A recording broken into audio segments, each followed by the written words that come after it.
You're listening to episode 108 of Lifestyle Locker Radio with my father, Dr. DrHandt.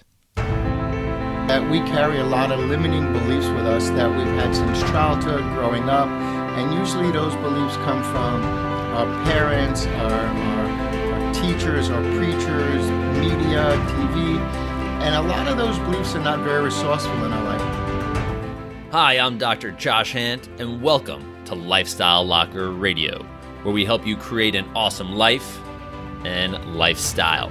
From nutrition to fitness, mindfulness to peak performance, and relationships to money mindset, we bring you on an amazing journey to help you unleash your human potential. So here's a little bit about my father, Dr. DrHandt. So I'm going to read his bio, which I actually know most things about him, but I want to make sure we touch all points here that we need to. So ever since 1975, he's been making a huge impact on the chiropractic profession. When he first enrolled in York Chiropractic College, he says, "I firmly believe my mission in life is to constantly help others innately create excellence in their health and in life." In 1978, he founded the New York Chiropractic Life Center on the Upper West Side of Manhattan and has been serving the community ever since. Dr. Handt has been consistently chosen as one of the top 10 chiropractors in the New York City area and the best of New York chiropractors for 8 years in a row. I actually think it's more than that, but we have it here 8 years in a row.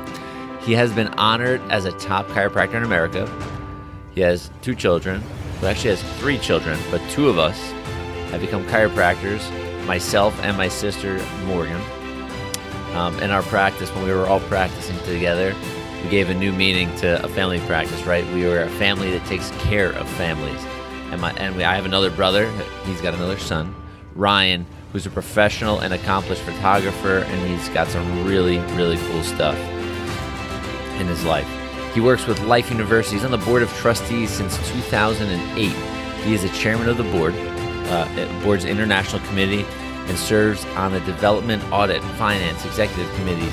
He was instrumental in formulation of development of Life Force 1000 at Life University, whose mission is we will not stop until all men, women, and children have access to chiropractic adjustments and chiropractic education if they so choose. Dr. Handt also helped design and develop the experiential program of the Life University Leadership Weekend, allowing thousands of prospective students to discover their passion in life and how a career in chiropractic can fuel it. He's also been on the board of the New Beginnings Philosophy Seminar Group, since 1990. Holy moly. He's a team speaker on the platform. New Beginnings is dedicated to protecting, preserving, and perpetuating principled chiropractic. And for those of you that don't know what that is, that's what we call like true chiropractic, the philosophical version of that. He's an international speaker and author. I'm just going to read this for you. It says, Dr. Handt is an international speaker, bringing chiropractic motivation and NLP communication skills to 5 continents. He has also written 2 books, Retire and Practice, which he co-authored with my mother, his wife. And we have our book, which is in our chiropractic office, which is Your Health, Your Life, Your Decision, where myself, my father, and my sister all contributed. It's got lots of really cool awards. Life Force 1000 Chiropractor of the Year, holds licenses in multiple states in the U.S., donated its time and expertise in several chiropractic humanitarian trips in the Dominican Republic, Peru, and Trinidad, serving as a speaker, teacher, and chiropractor. He's been running Inner Winners, which we're going to get into a little bit, since 1988, along with founders and partners Chuck and Ruth Ribley. My mother and father both are, I don't need to say board members, but they helped run this amazing program for a long time across the U.S. and even now worldwide, Australia, Spain, and others. He's helped start and found what we call the New York Chiropractic Council in 1989. And this is just right off the sheet of paper here. It says, Dr. Handt embraces life's lasting purpose to give, to love, to serve, and to do out of a sense of abundance in every aspect of life. So after my longest intro ever, here's our interview.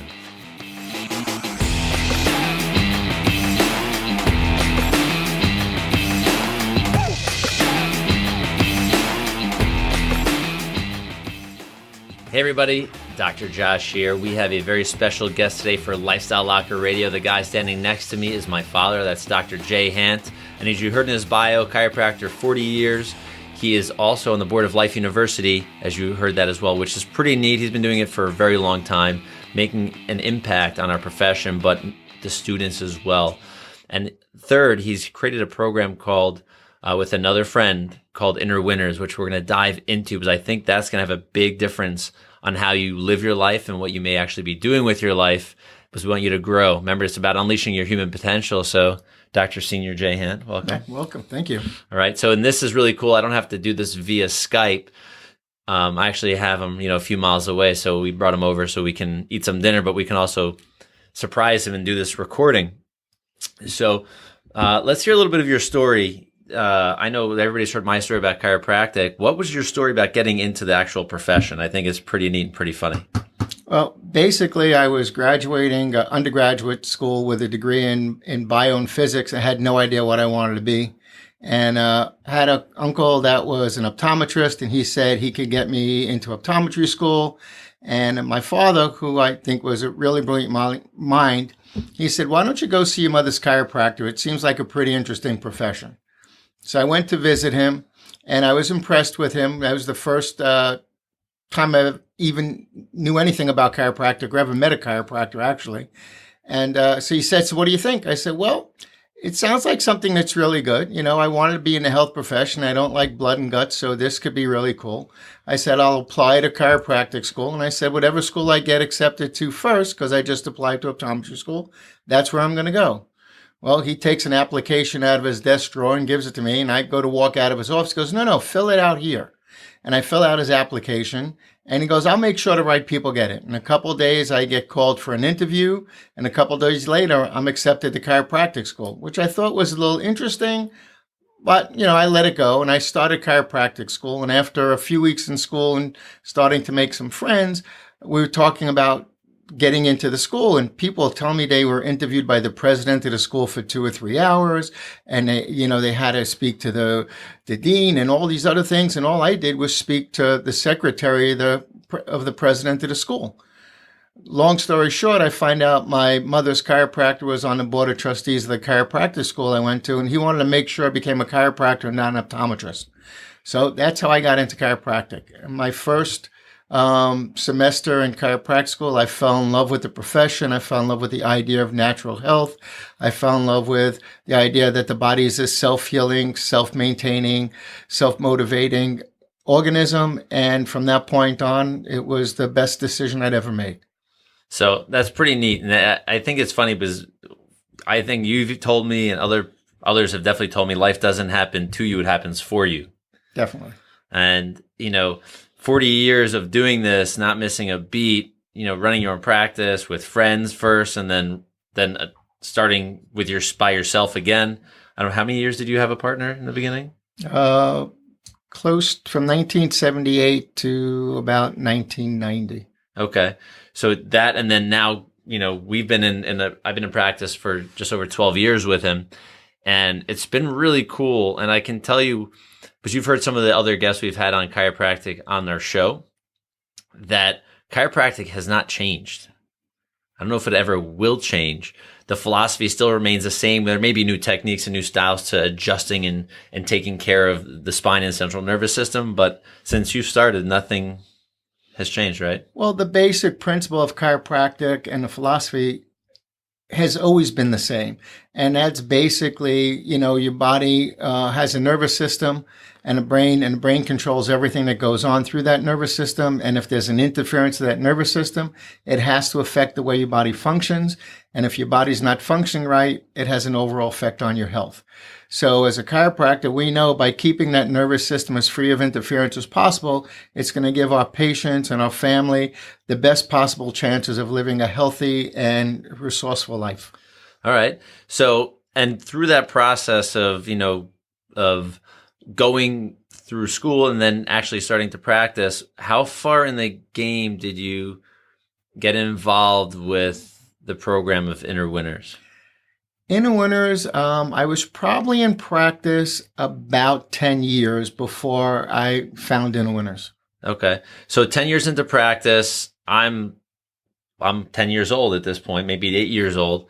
And I brought up obviously in a chiropractic family. So we've been unvaccinated. We're eating what we think is healthy foods and all of these things that we're doing that are right. And we're hanging around a lot of really neat people. And, going to Inner Winters, at 8 years old or 9 years old, I don't remember my first time when I was there. But I remember sitting in the desert. It was Arizona, right? Yep. So sitting in the desert while people are meditating at 6 a.m.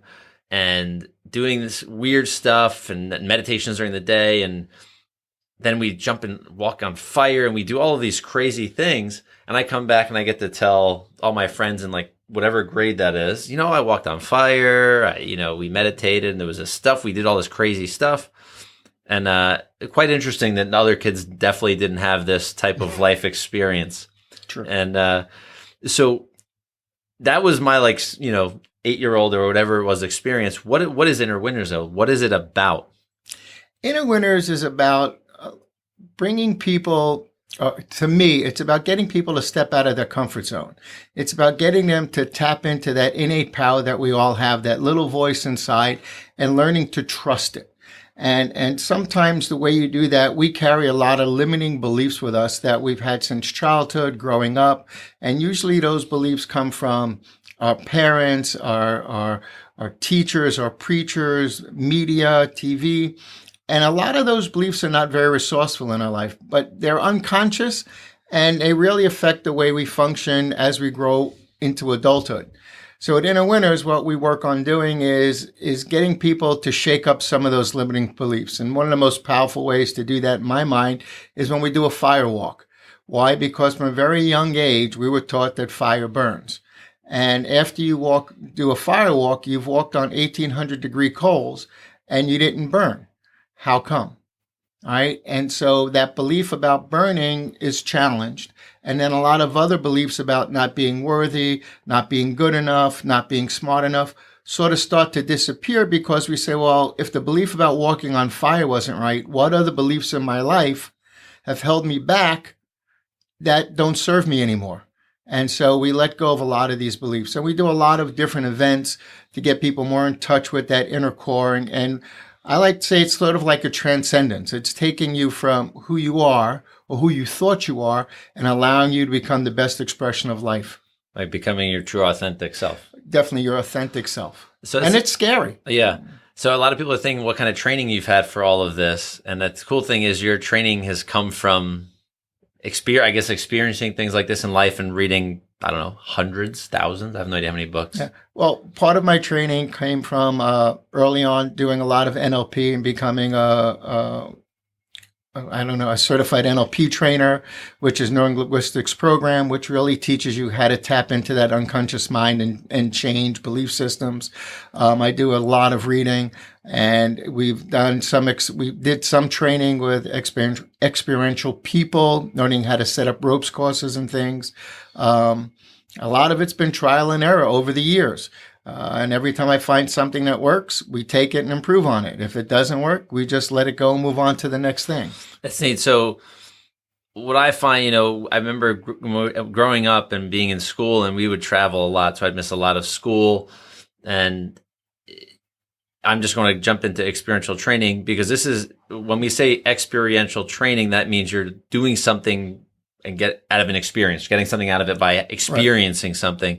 And when we traveled, I think it was 1993. I think I remember the year, went to Europe for a month and we traveled all over Europe. And I remember coming back from that trip and learning, we start talking about like we're in a history class learning something. And I remember, I think it was myself, I'm not sure if myself or the story we tell with my sister that, we're learning about Anne Frank's house and World War II and the Nazis and all this stuff. And I was like, oh, well, I was just at a concentration camp. I was at, Anne Frank's house, and this is what it was really like, where the teachers were like, well, no, it's not really. I go, no, here's a picture. This is what it was. So learning via experience, I think, is huge. And, doing the firewalks as a kid, I think probably broke limiting beliefs that I didn't even have yet. Right. because you're making the impossible possible. Yeah. And when you can do that, you set up a mindset, especially when we have a lot of kids going through our program, you set up a mindset that you can do anything you choose to do. You just have to, there are consequences to everything, and consequences are not good or bad. They're outcomes. And if you're willing to take a risk and face the consequences, there are no limits to your beliefs and to your life.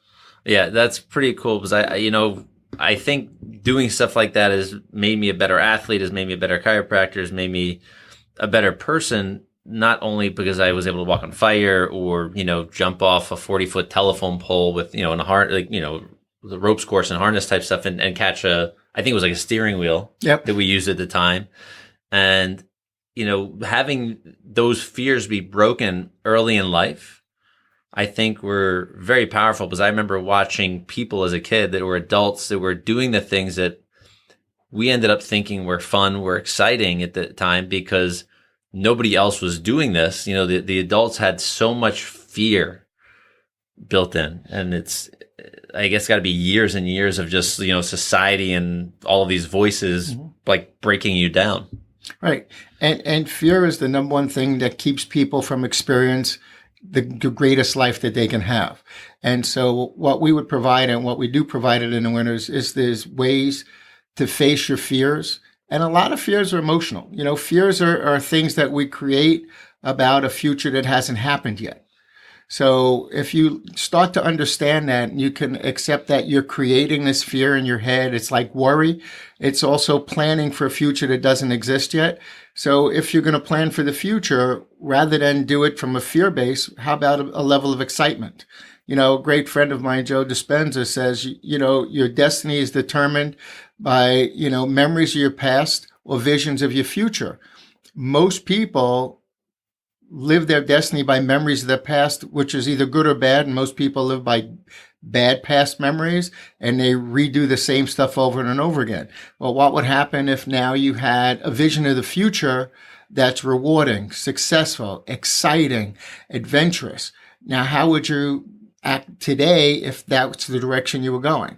So at Inner Winners, we set people up in that vision of the future and going for it. And that's the magic of it. That's really cool. And how do you translate what you've done in Inner Winners into your life, into practice, into what you do regularly? Well, in my life, I travel around the world now, teaching chiropractic. We've done Inner Winners in Spain, Australia, Germany, England, and in the States. I get to share my life with everybody. It also gave me the ability to step out of my comfort zone and become part of a university board. I've been on the Life University board for like the last 12 years, and Life is the largest chiropractic school in the world, most successful. And we're starting to look to open up schools in Hong Kong at this point. And I'm a part of that, which I would have, if my fears of speaking to people would have kept me from doing that prior to Inner Winners. I was very quiet. Now I lecture around the world. I do stage talks. Watching my kids growing up in Inner Winners, I see how successful they've been, how there are no limits to their lives. They do what they want to do, how they want to do it, and it's worked out for them. But in your daily life, what are some of the practices that you do yourself that are a result of Inner Winners? Okay, I meditate every morning. I can count on one hand all the mornings I've missed the meditation in the last 12 months. I'm an avid reader. I'm always learning. I'm always looking. I call it cross training. Even though I'm a chiropractor, I'll read books on marketing, on communication skills, on persuasion skills, anything I can do to learn.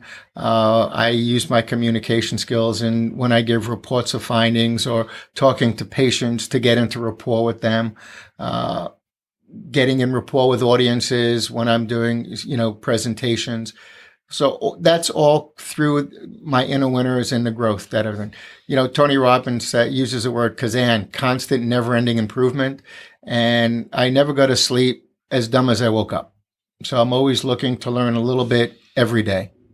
Very cool, very cool. Then you get on the board of Life University, and through your experience there, you help run or start, I don't know if how it all began, but there's something called the leadership program. I think this is really cool, and I think this possibly stemmed from experiences at these Inner Winners seminars or weekends. Oh, definitely. What the Life Leadership Weekend is we bring in or open the school up to prospective students, and we want to give them not only an idea of what it's like going to chiropractic school, because they get to meet with other students, but we also want to give them an introduction to what their life is like. So we actually do what's called a low ropes course, where we do experiential training with these prospective students as they come through. So by the end of the weekend that they're with us, they know definitely whether they want to be a chiropractor or they don't. And either one is good.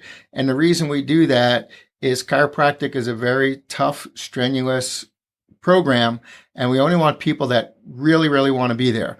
So it gives people a window as to how they're functioning in their life, like we do at Inner Winners, and say, this is a choice, an educated choice, that I'm going to go for school or I'm not. So it's worked real well. And we started that, I want to say, also 10 or 12 years ago. Yeah, that's pretty neat, because I think with anything, regardless of what profession you're in, or if you're a doctor, doesn't make a difference. The easiest percentage in life is 100%. Right. It's either being all in or not. You know, it's hard to play at that like 60% or 70% in anything, you know, from running a marathon to taking care of patients. You got to be present with the people you're with. Right. And I think 90% of success is just showing up. You know, the 10% is difficult, but that 90% is just actually stepping far enough out of your comfort zone and choosing to show up to whatever event, whatever is going on in your life. And then you give it 100%, right? You got to show up first. There are too many people that think about showing up and never get there. Very cool. Very cool. Let's see where else we can go.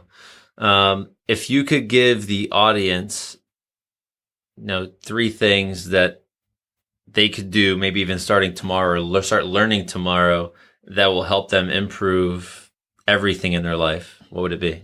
I would get an introductory book on NLP. And the reason I say that, it was probably the single biggest change in my life when learning how to communicate and speak languages that people speak. And it's not English, French, Spanish. It's learning about visual, auditory, kinesthetic, or seeing, hearing, and feeling. And people use those as languages, and it's getting into that instant rapport. And everything in life is about your communication skills. So the most important thing is learn to become a good communicator. The second thing is keep yourself current. In whatever field you're in, read, be up to date. Again, promise yourself not to go to sleep as dumb as you woke up. I think that's really important, even if you only read a couple of pages. And third, which has made a big part of my life, meditation. Why meditation? Most people are so busy spending so much time doing things for everybody else and running around that they don't have any time for themselves. So what meditation for me is, it's my own personal time. It's my gift to me that says, here's 25 minutes. It's yours. Nobody can take it. Nobody can rob it. It's your own time. So you got to pay yourself first, and you pay yourself first in time. All right. And fourth? Fourth is get adjusted. Well, right. That to me as a chiropractor, that goes without say. In the 43 years I'm involved with chiropractic, I have not missed a week of my life without being adjusted. And right now I'm going to be 66, and I can probably, again, count on one hand the times that I've had symptoms at all, and I've never missed a day in practice in my 40 years for being sick. And that's chiropractic. Cool. All right, everybody. That's a wrap. How cool is that? So make sure you go ahead and go to lifestylelocker.com/DrHandt. That's it, lifestylelocker.com/J, which is Jay, Handt. You get all the show notes, all the details, all his connections, find out. Well, I don't know if he's going to give away his Facebook details or not, but we'll get everything, every way you want to connect with him. If you are a chiropractic student, or if you're someone that wants to bring Inner Winners to them, or if you're looking for a chiropractor in New York City, we're your guys. And our practice, our team is awesome. So we'll see you on the next episode. Have an awesome day, evening, and night. And remember, It's never too late for you to start unleashing your human potential.